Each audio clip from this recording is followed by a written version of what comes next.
இப்படி சுமந்து போனால் தான் நீங்கள் டீ குடிக்க முடியும். சும்மாலாம் டீ குடிக்க முடியாது. ஒரு விவசாயியோட கஷ்டங்கள் இதுதான். இந்த இலையெல்லாம் எடுத்து போயிட்டு பேட்டரியில் போட்டு இது மாதிரி மேட்டில் ஏற்றி கொண்டு போகணும்.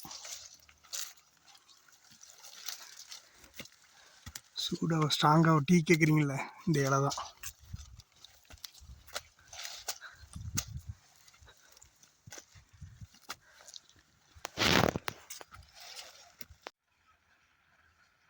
இது ஃபுல்லாக எங்கள் அண்ணன் காடு தான், 17 ஏக்கர்.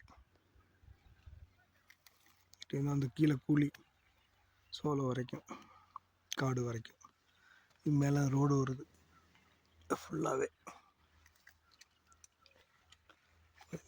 17 ஏக்கர். தெரியுதா, அழகாக இருக்கா?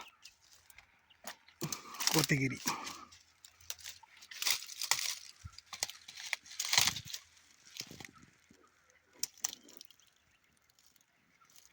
நீங்கள் டீ குடிக்கிறீங்களே, அந்த இலை தான் அது, டீ இலை.